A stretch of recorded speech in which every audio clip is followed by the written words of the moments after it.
My family forgot to invite me to Thanksgiving, so I stopped remembering their birthdays, weddings, and funerals. I realized I'd been forgotten when I called my sister on Thanksgiving morning to confirm what time I should arrive.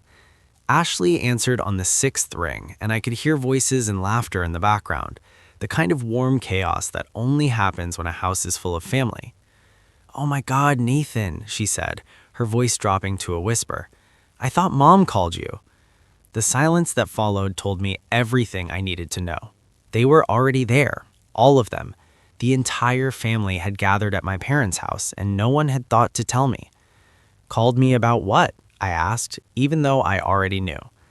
Ashley fumbled for words, the sounds of the gathering muffled as she moved to a quieter room. "We decided to do Thanksgiving early this year, like last weekend. Mom wanted to avoid the holiday rush at the grocery store." Last weekend. They'd had Thanksgiving last weekend, and somehow in all the planning and preparation and group texts, no one had thought to mention it to me. My phone had been silent all week.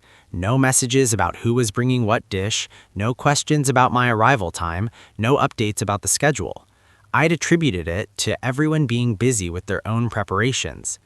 I'd spent 2 days making my grandmother's famous sweet potato casserole, the recipe that takes 6 hours because you have to roast the potatoes individually and make the praline topping from scratch. It was sitting on my kitchen counter, still warm, wrapped in foil. "Why didn't anyone tell me?" I asked. Ashley's silence stretched long enough that I could hear my nephew screaming about something in the background.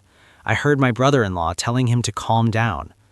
"I really thought Mom had called you," she said finally. "Nathan, I'm sorry. This is awkward. Do you want to come over now? We have leftovers." Leftovers. They'd had Thanksgiving without me, and now I was being offered leftovers like a consolation prize. "No," I said. "I'm good. Enjoy your day." I hung up before she could respond. I stood in my apartment, 33 years old, staring at a sweet potato casserole I'd made for people who'd forgotten I existed. The rational part of my brain said it was an honest mistake, a miscommunication, something that could be explained and forgiven. But the rest of me knew better.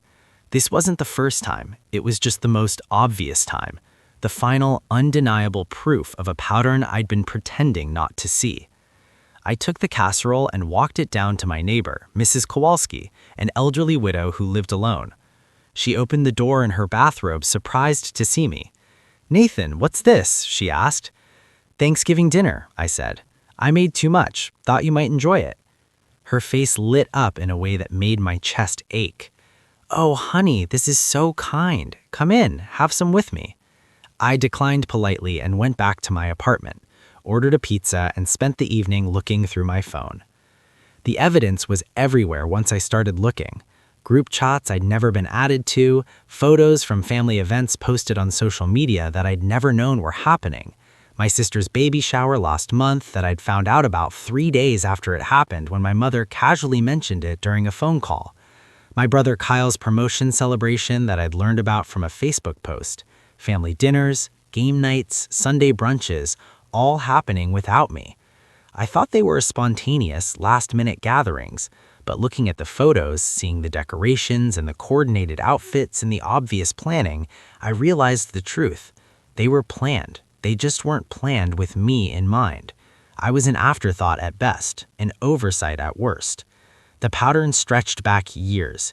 I'd just been busy showing up when I was invited to notice how rarely that actually was. My phone buzzed with a text from my mother at 9 p.m. that night. "Ashley told me about the confusion. Sorry, honey. Thought your sister had told you about the date change. Hope you had a nice, quiet Thanksgiving anyway." The message was so casual, so dismissive of what had happened. A confusion, a minor mishap, not a fundamental statement about my place in the family hierarchy. I didn't respond. What was there to say? That I'd spent hours making food for a gathering that happened without me? That I felt like an idiot for assuming I mattered enough to be informed? That this was the culmination of years of being peripheral to my own family? None of those things would change anything. They'd apologize with that same casual dismissiveness, tell me I was being too sensitive and nothing would be different. So I said nothing at all. The next morning, I opened my calendar and started deleting. My mother's birthday in 3 weeks, gone. Kyle's birthday in January, gone. Ashley's anniversary in February, gone. My father's birthday in March, gone. Every family birthday, anniversary, graduation, recital, and holiday I'd been tracking for years, deleted one by one. It took 20 minutes to clear them all out. 20 minutes to erase the emotional labor I'd been carrying, the reminders I'd set to make sure I never forgot anyone important. They had forgotten me at Thanksgiving. I'd forget them everywhere else. The decision felt cold and calculated, but also necessary, like amputating a gangrenous limb to save the body. I wasn't going to beg for inclusion anymore. I wasn't going to keep showing up for people who couldn't be bothered to remember I existed. 3 weeks later, my mother's 65th birthday came and went. I didn't call, didn't text, didn't send a card. My phone stayed silent all day. The day after, my father called. "Nathan, your mother was hurt that you didn't acknowledge her birthday." His voice had that stern, disappointed quality I'd known my whole life. The tone that said I'd failed some unspoken expectation. "I forgot," I lied. My father made a sound of disbelief. "You forgot your own mother's birthday? That's not like you." He was right. It wasn't like me. The old me. The me who bent over backward to maintain relationships that were never reciprocal. But I was trying on a new version of myself. One who didn't absorb other people's disappointment like it was my responsibility.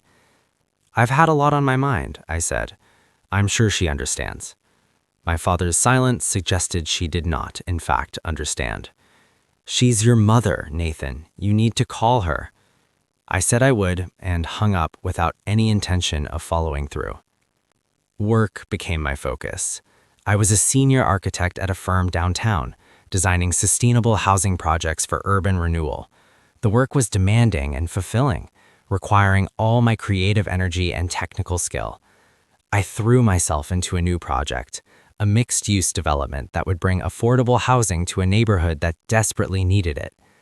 My boss, Francine, noticed the increased intensity. "You're outputting at an incredible pace," she said during our monthly check-in. "Everything okay outside the office?" I told her everything was fine, and in some ways it was. The absence of family obligations had freed up space in my brain I hadn't known was occupied. No more mental reminders about whose birthday was coming up, no more guilt about missing some random family gathering. No more performing the role of the good son and brother when it was never reciprocated. I was lighter without that weight. January brought Kyle's birthday.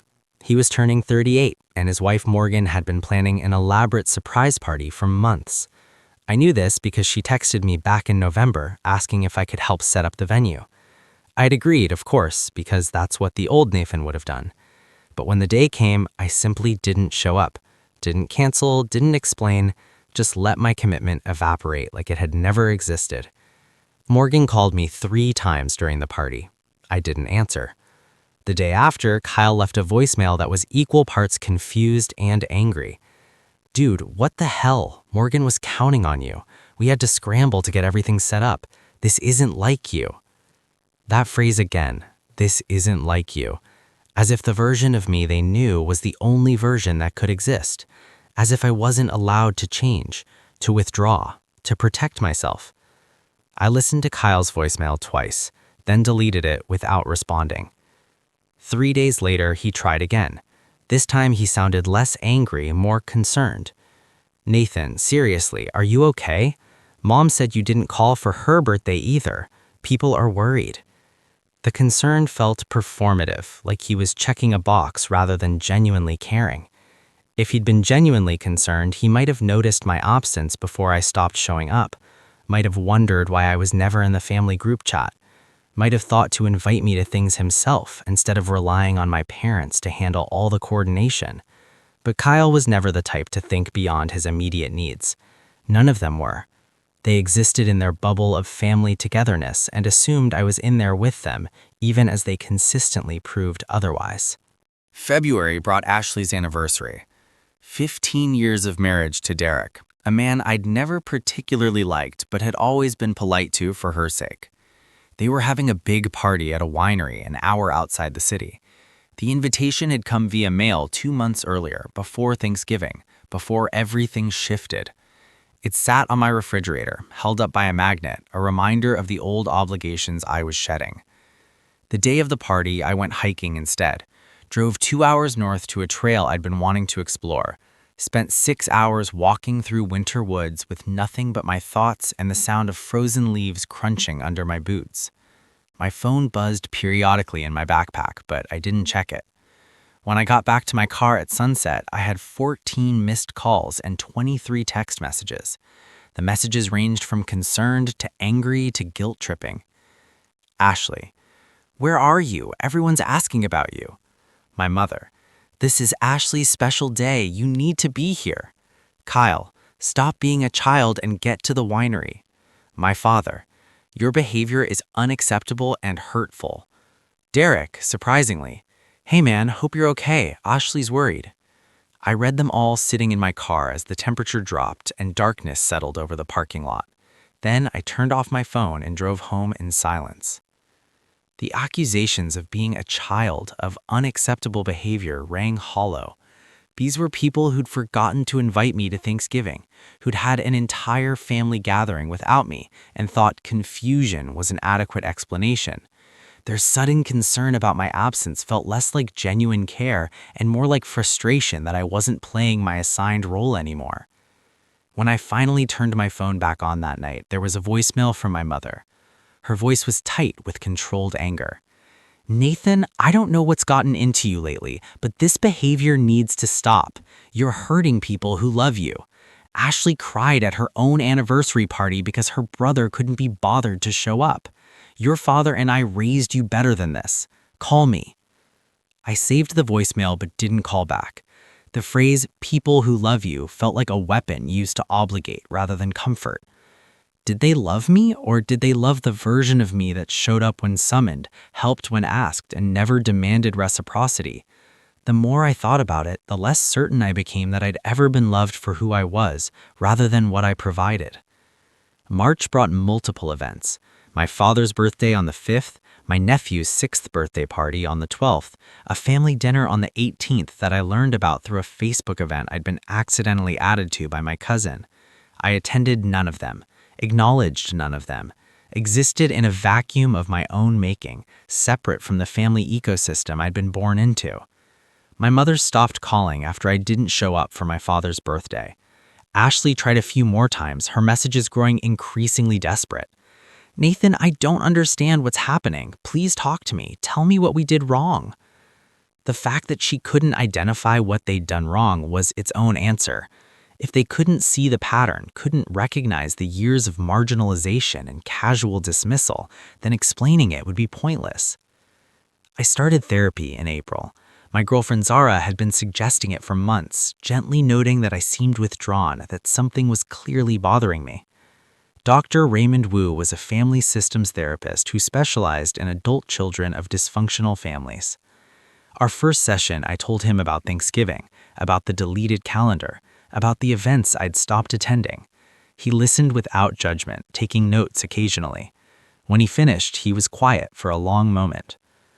What you're describing is a pattern of parentification and invisible labor. You were expected to maintain family connections, to remember important dates, to show up consistently. But that labor wasn't reciprocated.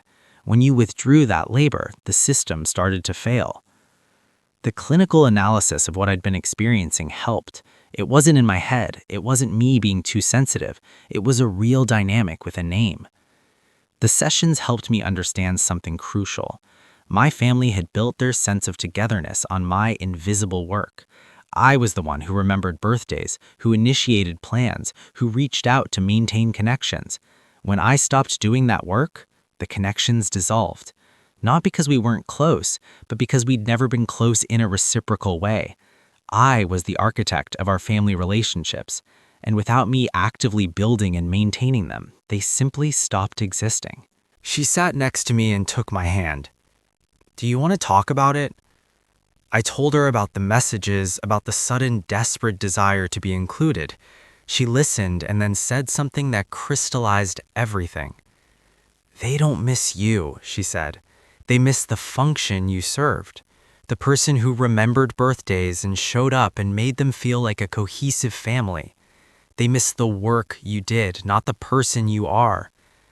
She was right. If they'd missed me as a person, they would have reached out months ago, would have wondered why I'd gone silent, would have tried to understand instead of just waiting for me to come back. July brought my grandmother's death. She was 93, had been declining for years, and her passing was expected. I found out through a phone call from my uncle Trevor, my father's brother. "Nathan, I wanted you to hear this from family and not through the grapevine. Your grandmother passed last night, peacefully in her sleep." The news hit me harder than I expected.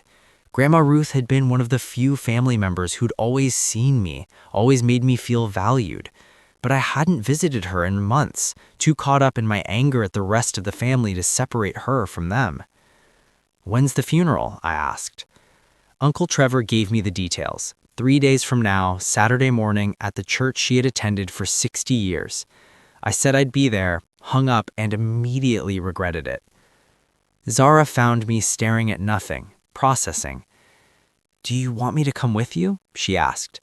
I nodded, grateful for the offer. The idea of facing my family alone at a funeral where emotions would be running high felt impossible. The next 3 days passed in a blur.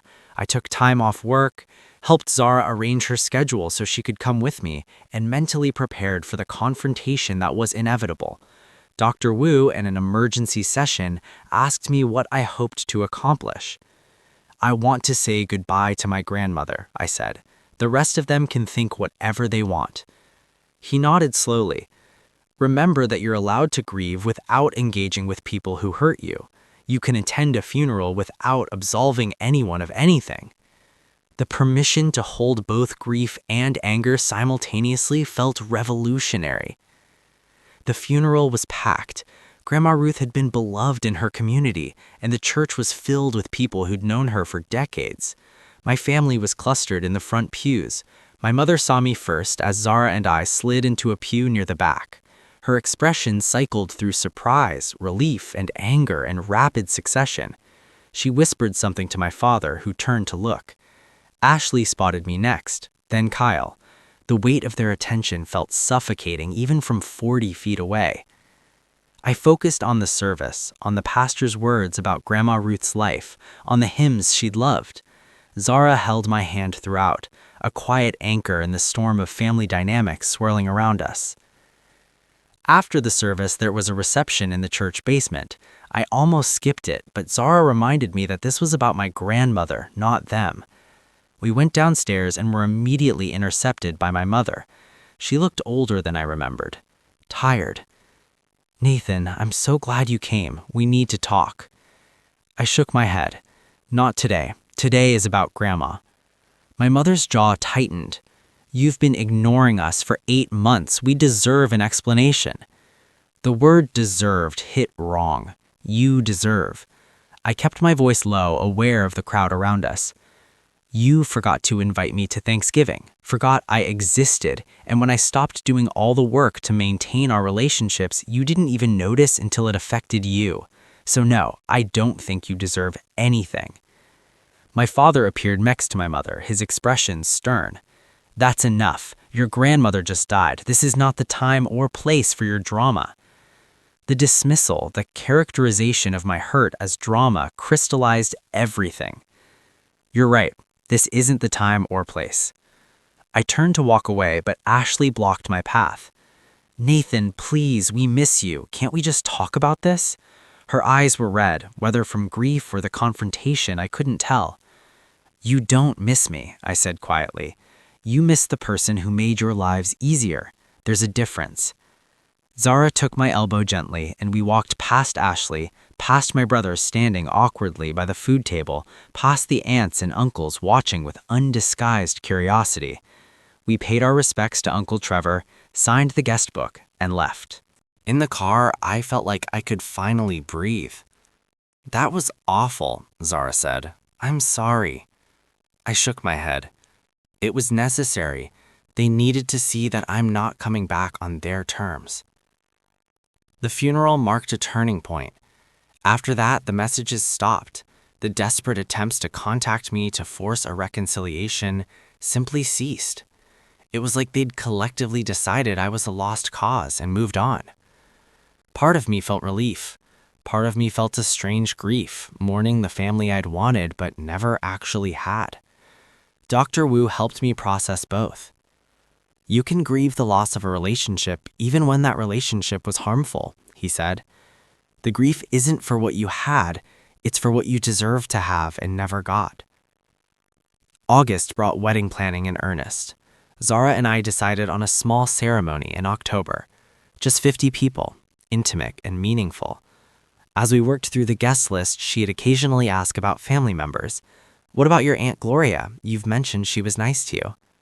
I'd consider it, then shake my head.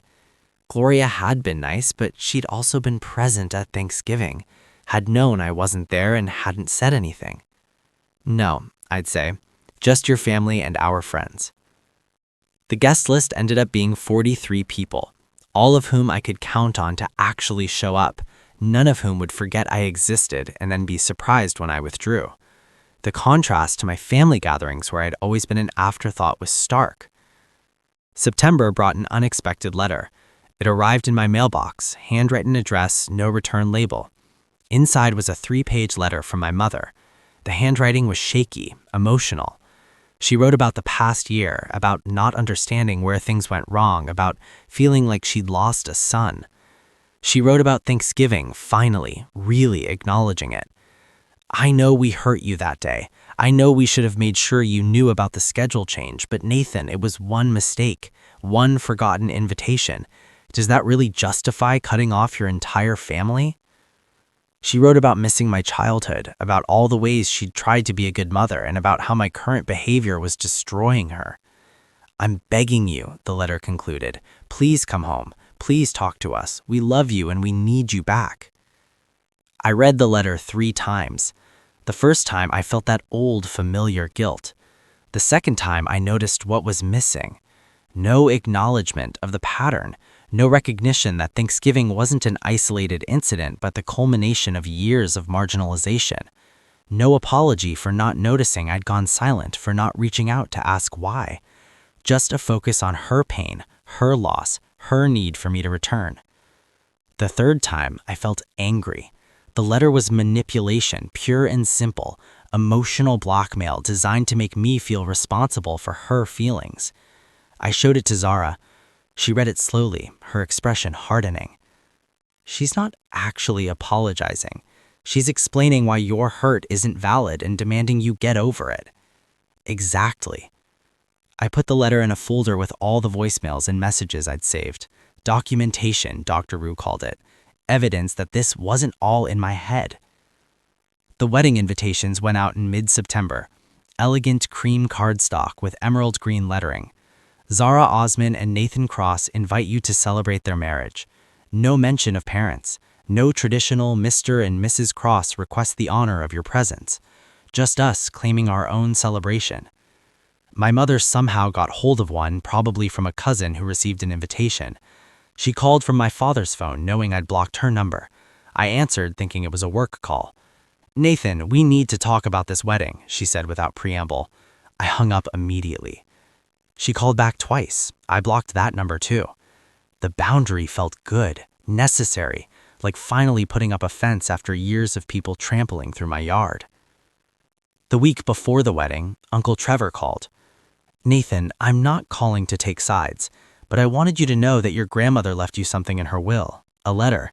The executor is ready to give it to you whenever you want to come by. I met him at a cafe the next day. Uncle Trevor looked uncomfortable, caught between his brother's family drama and his own relationship with me. For what it's worth, he said, handing me an envelope, I think you have good reasons for what you're doing. I don't know all the details, but I've watched you show up for years. Can't say I've seen them do the same. The validation from someone within the family structure meant more than I expected. I thanked him and took the envelope home. Grandma Ruth's letter was written in her distinctive, shaky cursive. My dear Nathan, if you're reading this, I'm gone. I want you to know that I saw you. I saw how hard you tried to be part of a family that didn't know how to include you. I saw you showing up, helping, caring, while being treated like an afterthought.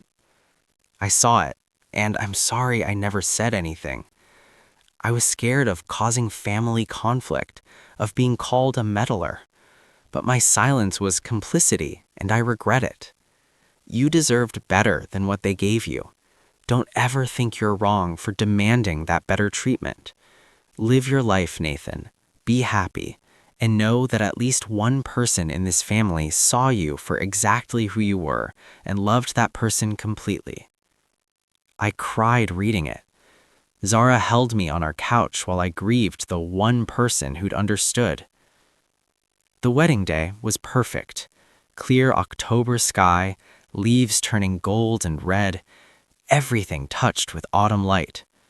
Zara looked stunning in her dress, and I felt like the luckiest man alive. We got married in a botanical garden, surrounded by friends who'd shown up for us consistently. Family. Zara's family, who treated me like I'd always belonged. During the ceremony, when the officiant talked about the families we're born into and the families we choose, I felt something settle in my chest. Peace, maybe, or acceptance. The family I'd been born into couldn't see me, but I'd found people who could. That was enough, more than enough. We danced until midnight, toasted until we were giddy, celebrated a union that was built on mutual respect and reciprocal love, everything my family relationships had never been. The photos went up on social media the next day. Zara and I hadn't discussed whether to keep them private, but she'd never hidden any part of her life, and I realized I didn't want to either. If my family saw them, saw how happy I was without them, that was their problem, not mine. The photos got hundreds of likes, dozens of comments. My friends, Zara's family, colleagues from work, all celebrating us. And buried in the comments, I saw names I recognized. My cousin VJ. Congratulations, wish I could have been there. My Aunt Gloria. Beautiful couple, so happy for you both. Even Ashley, a simple heart emoji that said everything and nothing. They'd seen the wedding they weren't invited to. Now they knew exactly how it felt. I didn't respond to any of the family comments, didn't acknowledge them or engage, just let them exist as evidence that I was moving forward, building a life without them. Zara and I went on our honeymoon to New Zealand, 2 weeks of hiking and adventure and being completely unreachable. When we got back, there was a stack of mail waiting, bills, advertisements, and 3 more letters from my family. One from Ashley, one from Kyle, and one from both my parents. I threw them away without opening them. "Don't you want to know what they say?" Zara asked. I shook my head. Nothing they say will change anything. They had 8 months to figure out what they did wrong and reach out with genuine understanding. They chose guilt trips and manipulation instead. I'm done giving them chances to explain why my hurt isn't valid. November came, and with it the anniversary of the forgotten Thanksgiving. A full year since the day I'd realized I was peripheral to my own family. I marked it quietly, not with celebration, but with reflection. In that year, I'd gotten engaged, gotten married, started therapy, built stronger friendships, excelled at work, and generally become more myself than I'd ever been. None of it required my family's involvement. None of it was diminished by their absence. If anything, their absence had created space for growth I'd been too preoccupied to pursue before. Dr. Wu asked how I felt about the anniversary. "I'm grateful," I said, surprising myself. That day was the worst day, but it was also the day I started choosing myself. He smiled. "That's significant growth. How do you feel about the possibility of future reconciliation?" I thought about it. I'm not opposed to it, but it would have to be on very different terms. They'd have to actually understand what they did wrong, take responsibility, show sustained change. I'm not interested in going back to how things were. December brought an unexpected development. My father had a heart attack. Mild, according to the text from Ashley. He's stable, in the hospital for observation. Thought you should know. The message was carefully neutral, not demanding I visit, not guilt-tripping, just information. I sat with the news for several hours, feeling complicated things. I didn't want my father to die, but I also didn't want to rush to his bedside and pretend everything was fine. Zara asked what I wanted to do. I don't know, I admitted. Part of me thinks I should go. Part of me thinks it's another manipulation, another crisis designed to force contact. She didn't tell me what to do, just said she'd support whatever choice I made. In the end, I sent a card to the hospital. Hope you recover quickly. Nothing more. No visit, no phone call, no reconciliation at his bedside, just acknowledgement that I'd heard the news and wished him well. My father was released 3 days later with instructions for lifestyle changes and medication. Kyle called me from yet another new number. Dad almost died and you sent a card. A card? What's wrong with you? His anger was familiar, comfortable almost. What did you want me to do? I asked. Show up, Kyle said, like family does. There it was again, the assumption that I was obligated to show up regardless of how they treated me. Family shows up consistently, I said, not just during crisis. Where were you when I needed support? When I was going through my own hard times, you weren't there. None of you were. So no, I'm not rushing to Dad's bedside to play happy family. Kyle was silent for a long moment. When did you become so cold? He asked. I'm not cold, I said. I'm just not available for people who aren't available for me. That's called boundaries. I hung up before he could respond. Christmas came, and for the first time in my life, I didn't spend it with my birth family. Zara and I hosted dinner at our apartment for her family and our closest friends.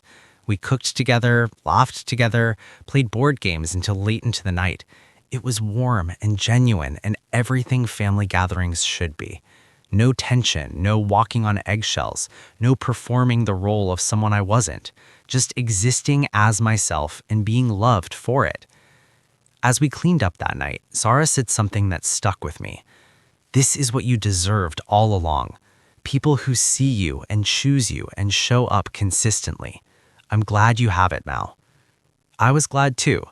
The grief for what I'd never had was still there, probably always would be, but it was less sharp now, blunted by the reality of what I did have.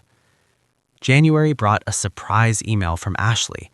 The subject line was, "No expectations, just thoughts." The email was long, clearly written and rewritten multiple times. She wrote about the past year, about watching me disappear from their lives, about initially being angry and hurt before slowly beginning to understand. I talked to a therapist, she wrote, about family stuff, about my own issues, and in talking about my relationship with our parents, I started to see patterns I'd never noticed before. The favoritism towards me, the way you were always expected to help but rarely offered help in return, the way we all just assumed you'd always be there because you always had been. Nathan, I can't speak for everyone else, but I'm sorry. I'm sorry I didn't see it sooner. I'm sorry I was part of the problem. I'm not asking for forgiveness or for you to come back. I just needed you to know that I see it now, and I'm sorry. I read the email 3 times, then showed it to Zara. What do you think? Is it genuine? I didn't know. Maybe. The acknowledgement of specific behaviors, the lack of excuses, the explicit statement that she wasn't demanding anything in return, it all pointed to genuine reflection. But I'd been burned before, been manipulated by family members who said what they thought I wanted to hear. I think I want it to be genuine, but I'm not ready to trust it yet. I drafted a response and let it sit for 3 days before sending. Thank you for acknowledging those patterns. I appreciate you taking the time to reflect. I'm not ready to rebuild our relationship yet, but I'm glad you're working on understanding your part in things. Short, honest, boundaried. Ashley responded immediately. I understand. Take all the time you need. The ball is in your court. Then nothing. No follow-up demands, no guilt trips, just respect for my boundary. It was a start. February was quiet. Work picked up with a new project, a community center that would serve a low-income neighborhood. The design challenges were complex and engaging, requiring all my focus. Zara got promoted at her marketing firm, a well-deserved recognition of her talent and hard work. We celebrated with dinner at the restaurant where we'd had our first date, toasting to new beginnings and sustained success. Life felt full without my family of origin in it. Not complete in some fairy tale way, but genuinely satisfying. I'd stopped waiting for them to validate me, to see me, to choose me. I'd chosen myself instead. And in doing so, I'd created space for people who actually wanted to be in my life. The math was simple.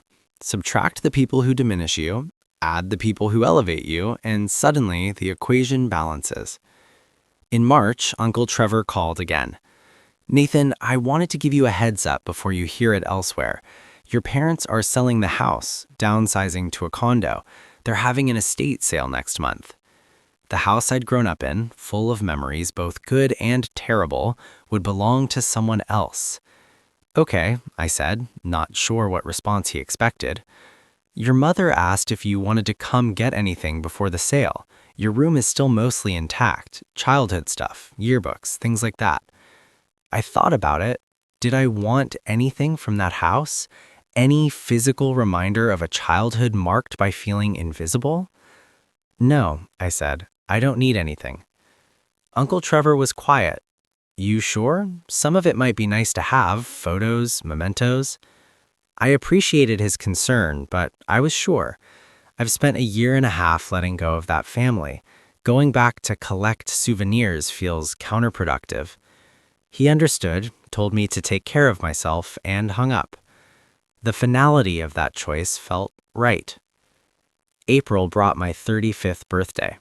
Zara threw me a surprise party, actually surprising me for one of the first times in my life. She'd coordinated with all our friends, rented out a private room at our favorite restaurant, arranged everything perfectly. When I walked in to find 40 people yelling surprise, I felt overwhelmed with love. These people had shown up for me, had taken time out of their schedules to celebrate me. The contrast to previous birthdays where my family's attendance had felt obligatory at best was stark. That night, after everyone left and we were cleaning up, I told Zara how much it meant to me. "You deserve to be celebrated," she said simply. "Always have. I'm just glad I get to be the one doing it." The certainty in her voice, the complete absence of doubt about my worth still caught me off guard sometimes, but I was learning to accept it, learning to believe I deserved the love being offered. May marked 18 months since the Thanksgiving that changed everything. Dr. Wu asked if I wanted to continue therapy or if I felt ready to go solo. "I think I'm good. I mean, I'll come back if I need to, but I think I've processed what I needed to process." He smiled.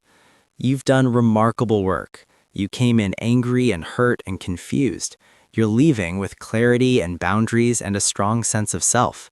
That's exactly what therapy is supposed to accomplish." We shook hands, and I left his office feeling lighter. The work wasn't done, healing is never really done, but I had the tools now, knew how to recognize unhealthy patterns, knew how to enforce boundaries, knew how to choose myself without guilt. June brought Father's Day. I didn't call, didn't text, didn't acknowledge it at all. My phone stayed silent. Either my family had finally accepted my boundaries or they'd given up on me entirely. I wasn't sure which, and I realized I didn't care. The need for their approval, their recognition, their love, it had dissolved slowly over 18 months until it was just gone.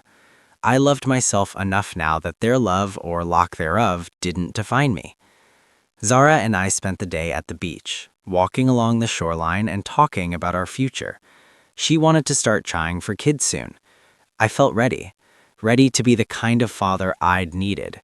Present and engaged and actively choosing to see my children, ready to build a family that operated on different principles than the one I'd left behind. July was unremarkable in the best way. Work, friends, date nights with Zara, weekend hikes, dinners with her family, the rhythm of a life well lived, absent of drama or crisis or manipulation. I realized I'd stopped thinking about my family constantly. Days would pass without them crossing my mind. When they did, it was with decreasing emotional intensity. The anger had faded, the hurt had scarred over. What remained was mostly indifference, and that felt like healing.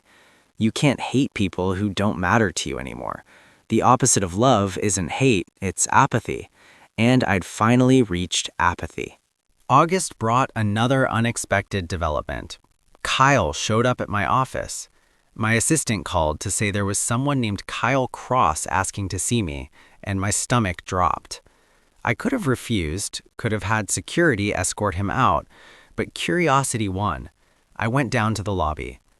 Kyle looked rough, thinner, older, tired. "Nathan," he said, "can we talk? Just 5 minutes." Against my better judgment, I led him to a conference room. We sat across from each other, the table between us feeling symbolic. "I've been in therapy," Kyle said without preamble, "working through some stuff, and I realized I owe you an apology, a real one." I waited. Kyle took a breath. "You were right. We forgot you. Not just at Thanksgiving, but for years before that. We treated you like you existed to serve us. And when you stopped, when you set boundaries, we punished you for it instead of examining our behavior. That was wrong. I was wrong." He looked me in the eye. "I'm sorry, Nathan. Genuinely. I don't expect forgiveness. I just needed you to hear that I see it now. What we did. What I did." The apology landed differently than I expected. Not with relief or vindication, but with sadness. "Why now?" I asked. "Why, after 18 months, are you apologizing now?" Kyle's expression crumpled slightly. "Because I got divorced, and in the process, I realized I'd been doing to Morgan what we did to you, taking her for granted, assuming she'd always be there, only seeing her when I needed something. She left me, Nathan, and she was right to leave. I was a terrible partner." He wiped his eyes roughly. "Losing her made me understand what we did to you, how we lost you. And I'm sorry. I know it's too late, but I'm sorry." We sat in silence for a long moment. "I appreciate the apology," I said finally. "It means something that you understand now. But Kyle, the relationship we had is gone. I don't know if there's a path forward for us." He nodded like he'd expected that answer. "I know. I just wanted you to hear it. That's all." He left without asking for more, and I went back to my office feeling strange. Vindicated, maybe, but also sad for what had been lost on both sides. September brought a phone call from my mother. I almost didn't answer, but something made me pick up. "Nathan," she said, her voice shaky, "I know I have no right to call, but I wanted to tell you that your father and I are getting divorced." The news hit me sideways. "What?" She laughed, bitter and sad. "Turns out when you strip away all the distractions, all the kids and grandkids and family drama, we don't actually like each other very much. We've been held together by the structures around us, and those structures are falling apart." I didn't know what to say. "I'm sorry." It came out as a question. My mother sighed. "Don't be. It's overdue. But Nathan, it's made me think about a lot of things. About the family we built, about the mistakes we made, about you." She paused. "I want you to know I see it now. The favoritism, the way we made you feel invisible while expecting you to always be there. That was wrong, and I'm sorry." Another apology. Apparently, my 1.5 years of absence had triggered some serious reflection across the board. "Thank you for saying that," I said carefully. My mother made a sob that might have been a sob. "I don't expect you to forgive me or to come back. I know I destroyed our relationship, but I needed you to know that I understand why you left and that you were right to leave." The conversation was surreal. After 18 months of silence, of holding my boundary firmly, she was finally saying the things I'd needed to hear, but the need for them had faded. I'd built a life without her approval. Her understanding now felt like closing a door I'd already walked away from. I appreciate that, Mom. Really. We talked for a few more minutes, awkward and careful, before saying goodbye. I hung up feeling strange, not happy, not vindicated, just done. That chapter had closed, and her apology was the period at the end of the final sentence. October brought our first anniversary. Zara and I went back to the botanical garden where we'd gotten married, walked through the fall gardens holding hands. "This has been the best year of my life," Zara said. "Despite all the family drama?" I asked. "Because of how you handled the family drama," she corrected. "You chose yourself. You chose us. You built a life based on your values instead of their expectations. That takes courage." We renewed our vows privately, just the two of us and the trees turning gold around us. Promised to continue choosing each other, to show up consistently, to be the family we both deserved. Later that night, Zara told me she was pregnant.